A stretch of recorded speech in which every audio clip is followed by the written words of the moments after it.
What did you think was normal about your body until someone pointed out that it wasn't? I have a double uvula. That little hangy thing in the back of your throat. Mine looks like a ballsack. I thought that's just what they look like cause how often do you look in people's throats? I remember seeing cartoons as a kid where they'd zoom in on a character's mouth when they are screaming or something. And I just thought the artists were lazy, drawing a simple droopy line. But no, that's what most people's look like. When I was in my 20s I went to the doctor for something unrelated and she checked my throat and just said, "Hey, you have a double uvula." Neat. I went home and told my roommates and they all had to look in my mouth. I thought they would think the doctor was the weirdo but they were all shocked. I'll never forget one saying, "You've got balls in your throat." I have one too. My dentist I've been seeing for nearly 6 years gets so excited every single time I visit. It lights up her day no matter what. Hi. A bifid uvula can be a sign of Loeys-Dietz disorder. If you have widely spaced eyes and connective tissue problems, it may be worth seeing a genetics team. Otherwise it's just a cool thing some people get. Can confirm. Bifid uvula here with Loeys-Dietz. My whole life I've dealt with connective issues like being double jointed and ureter surgeries. Ureters connect your bladder to your kidneys. Loeys-Dietz wasn't a known disease when I was born, so it wasn't until decades later my doctors put everything together. The first year of menstruating I had intensely painful periods and severe constipation. The periods would last 2 weeks, with 2 weeks in between each one. Everyone told me things would calm down and even out. Then one night, at a friend's sleepover, I was in so much pain that I was sobbing on the bathroom floor. My parents rushed me to the hospital. Everything I was describing, pain-wise, made it sound like I was in labor. But I was 14 and still very much a virgin.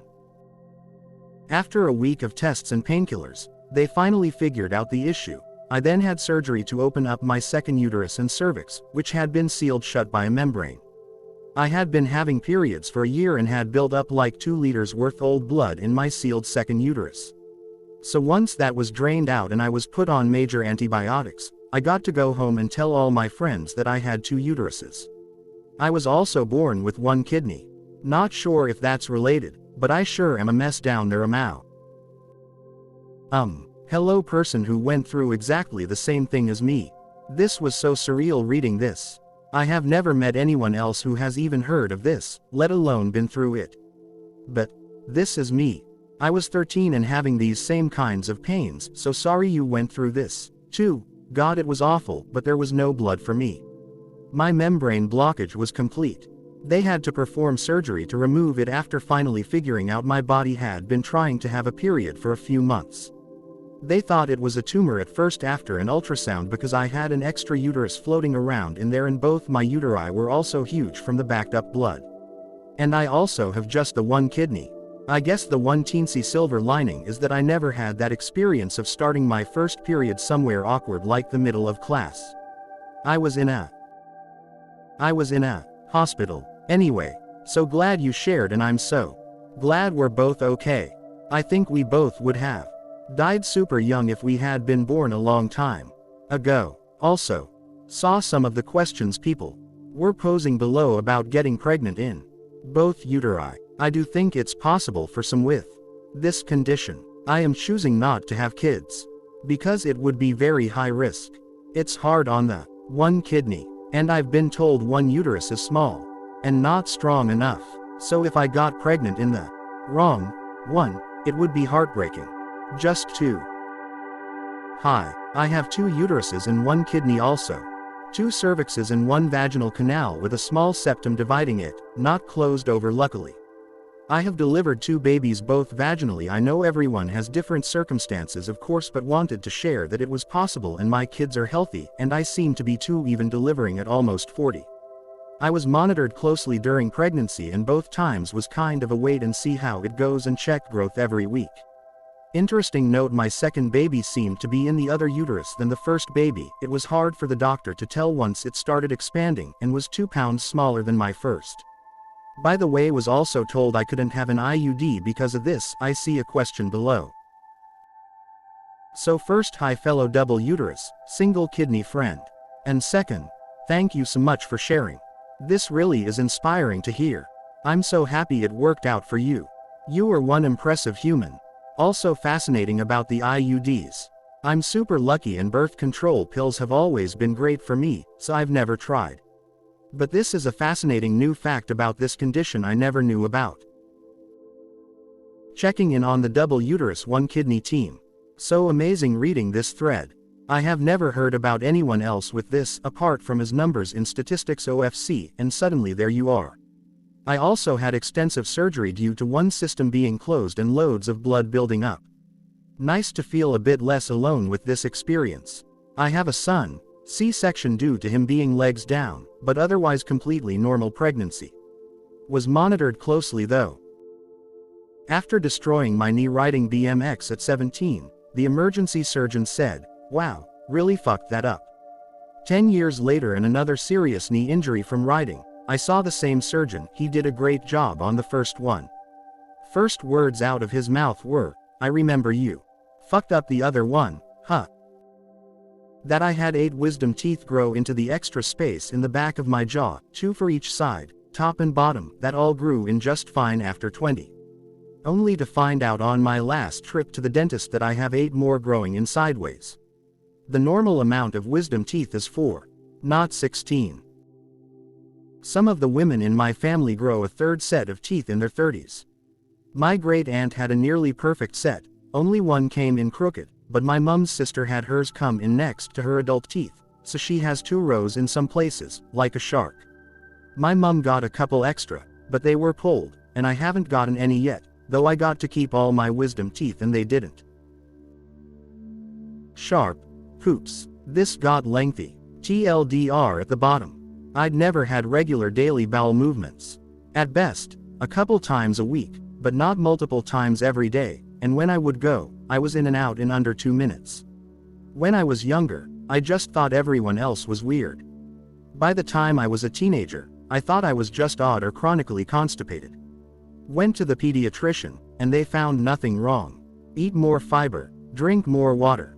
In my 20s, I'd gone to a new doctor to see about it, and they'd always suggest increasing fiber, trying a stool softener, and drinking more water. Mid-20s, I started having sharp poops. I'd feel a sharp, almost dragging sensation and would eventually have a bowel movement later in the day or the next day. I figured they were just hard turds or I was dehydrated again. Over time, I'd started to notice blood on the tissue. I brought it up to another doctor again and was told more of the same, and after a small exam, finger in glove, it was suggested I might have internal hemorrhoids or be pushing too hard. More fiber, more water, stool softeners.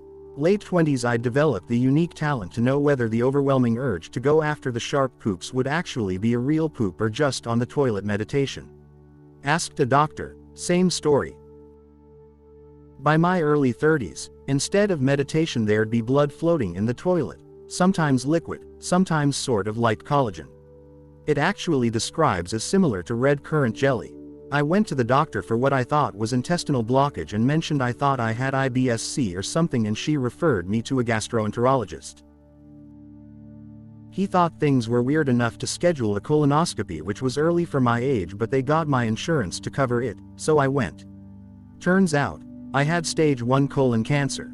There was a huge, pedunculated, attached to a stalk, like a mushroom, polyp that would dip into my rectum and retract back up into my sigmoid colon. It was bleeding at the head and had caused my intestine to telescope in on itself.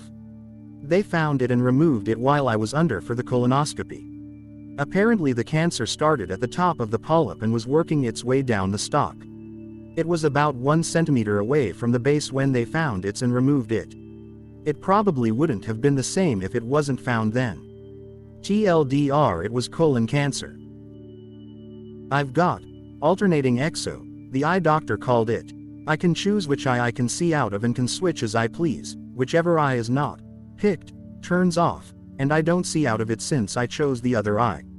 Since I've been able to do it all my life, both of my eyes can operate alone, so if I lose one it won't be as bad adjusting. Pretty nice actually, but the exo makes me hate selfies cause whichever eye isn't picked drifts outward, which is noticeable to me at least. Sad face. That's not the only one I can think of to lol. Edit.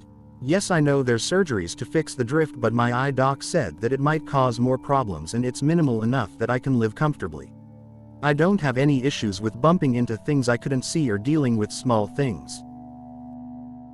This is the opposite. You know when you're breathing like normal, and suddenly when you inhale you get this sharp pain in one side of your chest, at the ribs behind your pectoral muscle.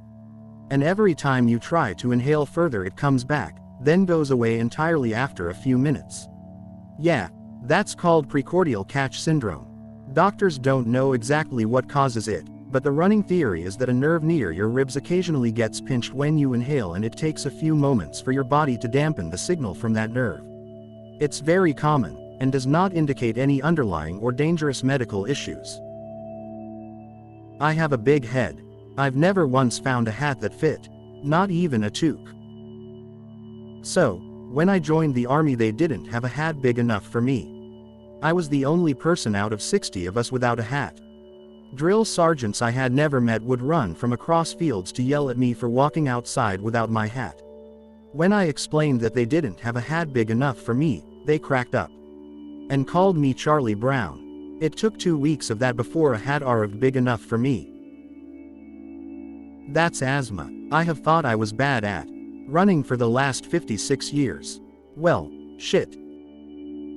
I was playing soccer as a kid and my windpipe started closing up and I started coughing, and I knelt down like I was injured. My mom came out on the field and got me and took me to the hospital. They diagnosed me with exercise-related asthma. Basically, whenever my heart rate would get too high, my airways would try to close up. Non-critical info edit. It got better in my teens but worse in my 20s. These days I can do anaerobic exercise, but I can't do cardio worth a shit. And if I get sick and develop a cough, it takes weeks to get rid of it because I'm never sure if the cough is asthmatic or caused by whatever microbe I'm infected with. It's called runner's itch and I get this too. It's basically the collapsed capillaries reopening and the blood flow gives off a horrible itch feeling. This goes from my legs and up my back when running and is unbearable.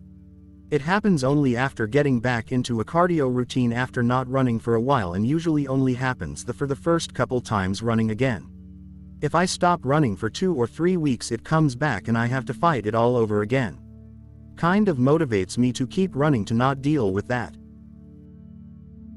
Dermatographia. I have really sensitive skin with an overactive histamine response. When I'm gently scratched with a blunt object, I get a hive in the shape of the scratch. I can write my name in hives on my forearm. Period pain that doubles me over. I thought every woman just dealt with this much pain until my doc told me it was in fact not normal. Most of the time when I'm hungry, instead of my stomach rumbling, the back of my neck will feel fizzy and will make a noise like a rainstick. I'm still unsure what exactly is going on. I constantly have to flex my muscles. Not in the douchey, check me out ladies, kind of way, but in a more frustrating, I need to move this muscle in the next 3 seconds or I will feel like I am being tortured, kind of way. Constantly rotating my shoulders, flexing shoulder blades, neck, arms, wrists, ankles, legs, wherever. Makes it hard to sit still or sleep. Only seriously noticed when I slept with my first partner, who was very confused as to why I wouldn't stop twisting and flexing for at least 2 hours before falling asleep. I just figured everyone got that feeling. Being under a weighted blanket, feeling my arm or leg fall asleep both feel like utter torture and will make me scream and writhe about. Would love to know what the hell this is and how I deal with it, because so far I have no clue. It sounds like restless leg syndrome, which can affect your whole body, and not just your legs. Have your iron levels, specifically your ferritin levels, checked.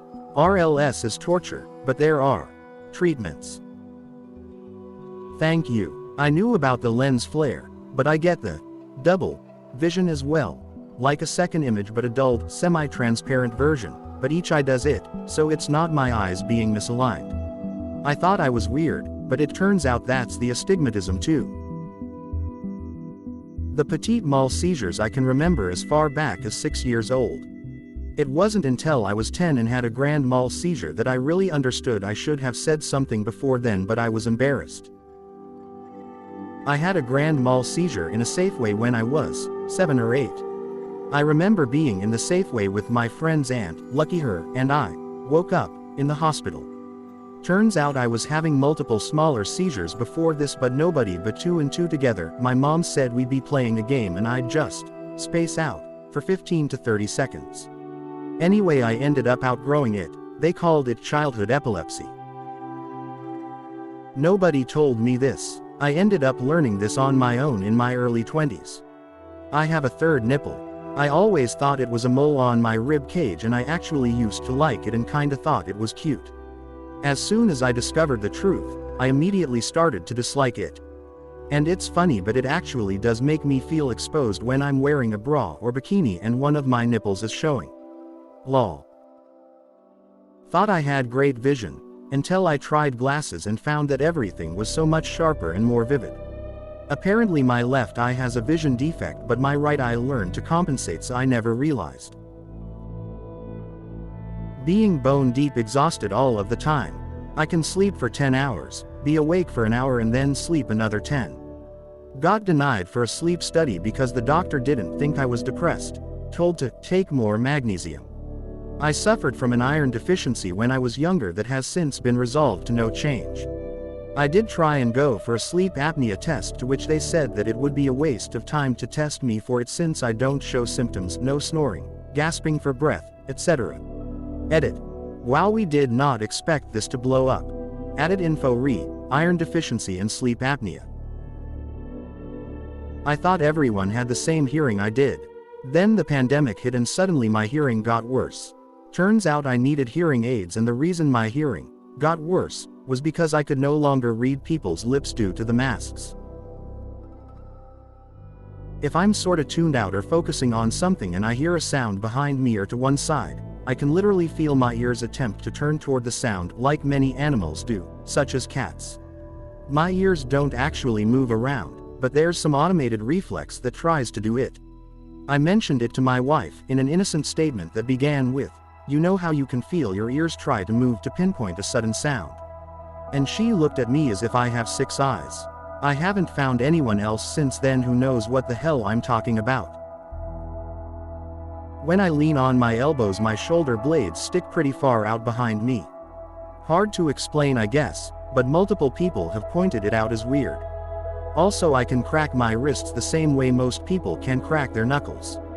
It's very satisfying and like 5 times as loud. I was blowing up balloons with someone once and silently judging them for not being able to do it in a single breath. Turns out I'm the freak who just has mental lung capacity for some reason. Is it normal to not be able to blow up a balloon? Like, at all. Ever since I was a kid, I've watched people do it. And when I try, my ears are in searing pain, and no matter how hard I try, I can't even fill a balloon up a little bit. It's very frustrating, and I've never met anyone like me. I knew I always had a stuffy nose, but didn't think much about it. Got onto medicine that finally helped, and my nose cleared up a bit and I could smell a little better in high school. Didn't realize how bad it had affected my sense of smell until college, though. I had a chemistry lab where we had to determine the scent of some liquids. It's been too long for me to remember what they were. I couldn't smell anything until I breathed through my mouth. I was suddenly able to figure out each one. That's still how I smell things. Edit. So I wrote this and then went to bed, and it exploded while I was asleep. So here are answers to 2 of the most popular things. My doctors are aware I am like this, and my septum has been checked. It's not off enough to cause the problem. I just have a long list of incredibly annoying allergies that cause the issue. For example, I'm allergic to just about every green plant. Always check with your doctor about what will specifically help you, but I have to take an OTC allergy pill year-round, but if I take the same one for too long, it stops working. I rotate every 3 months through Zyrtec, Allegra, and Claritin. I also take Dimesta nasal spray. Singulair is technically for my asthma, but it seems to help open my nasal passages too. And it isn't perfect, but I can breathe through my nose most of the day now. That your brain never stopping is not normal. It's actually a sign of hyperactivity. The first time I took meds and I only thought of one thing at a time. Overwhelming. OMG, me too. I cried when I took meds for the first time because I thought that they'd damaged my brain and made me stupid. I have ADHD and OCD. It wasn't diagnosed until my late 30s. When we got my medication right, I sobbed for half an hour straight. My husband was freaking out, asking what was wrong. All I could say was, "It's so quiet." Sue, shit, yeah, people do Adderall recreationally. I don't know why. I remember doing it with them and just getting calm. A friend gave me some because I'm curious, and I took a quarter of one while doing a project with a looming deadline, and I quietly and calmly sat at my desk until my work was completed. Why my brain need drugs to live like that? Is that how it's like the whole time for other people? Is it possible to get there without medication? 'Cause it's really fucking hard sometimes, man. Text. Cataplexy. I lose the ability to grip, hold things, chew, sometimes even stand when laughing. Basically, my muscles shit the bed whenever I start laughing too hard. Me, my sister, and my dad have it. My sister has even dropped her children because of it. Don't worry, more of a gradual release than a full-blown drop, and no one was hurt. I grew up thinking it was entirely normal, and my mind was blown when I found out it was not. I asked the next 10 people I saw, friends, coworkers, drug dealer, if they got weak while they were laughing, and they looked at me like I was crazy. Had a teacher call the mole on my cheek a beauty mark. Hadn't realized having such a prominent mole was remarkable enough to have a special name. And I have never, ever thought my mole was beautiful. I remember a girl turning around in her seat on the bus, stare at me, then said, "You know your mole has hair growing, right?" No, I didn't. Now I pluck my mole every week or so. Thanks, Brittany, or whatever her name is. Edit. I've read every comment below, and it warms my heart to know there are dozens of us. Dozens. Mole pluckers unite. Also, I'm keeping my hairy beauty mark unless it turns cancerous, but no shade to those who have or will remove their face moles. I never understood why people were able to tolerate heat so easily, or why they would complain about sweating. One day I came across the term anhydrosis and a light bulb went off. Basically, I don't sweat enough, so I'm crap at regulating temperature. I just get dizzy and nauseous if I overheat instead. My mom and son are the same way, so it didn't seem all that weird to me. Since I was a kid, I was aware of the running commentary in my head. My mind is consistently thinking about one thing and then bouncing off to something else, talking over something that happened last week or running through an interaction I expect to have tomorrow. I will zone out mid-conversation and have even been in meetings where I miss chunks of things because my mind has gone off on what I need to do when I get home. I asked some friends and family if they experienced the same, and they gave me a side eye. Apparently an inner voice narrating your day is not normal. I can't imagine what it is like to have a quiet mind when people say they can just sit there and have nothing going on inside. Inverted nipples. Never really thought much about them, until I saw boobs in various settings, media, i.e. movies, porn, and in person, and none of their nipples looked like mine. I guess no specific person has ever pointed it out to me. I just don't ever see them anywhere, so I still feel weird about them. My labia is long on both sides. I vividly remember going to the pediatrician and having my doctor say, "I've never seen anything like this." I was 12. Now I know it's normal, but I spent my entire pre-teen and teen years horrified that there was something wrong with me. That any guy seeing it would think I was weird or gross. I am not kidding. I lived in fear that I was the only female in the world who had a longer labia. Thanks, pediatrician. It wasn't until I went to my first OBGYN appointment where I was crying asking about it that I was told this is very normal. Edit. I can't believe my most upvoted comment was about one of my former deepest insecurities. Let's go Reddit. To answer some questions, the pediatrician was a female. She examined me because I told my mom that I thought there was something wrong down there. I had watched this Dane Cook comedy special where he made fun of girls with a long labia and was traumatized. My mom worked at the pediatrician's office and thought she was doing the right thing by having the pediatrician examine me. She thought pediatrician would say yes, this is normal. To all the other women who shared how this also made them feel terrible, thank you for sharing your experience. There is no one perfect body type, face shape, nail bed, hair length. You are all beautiful.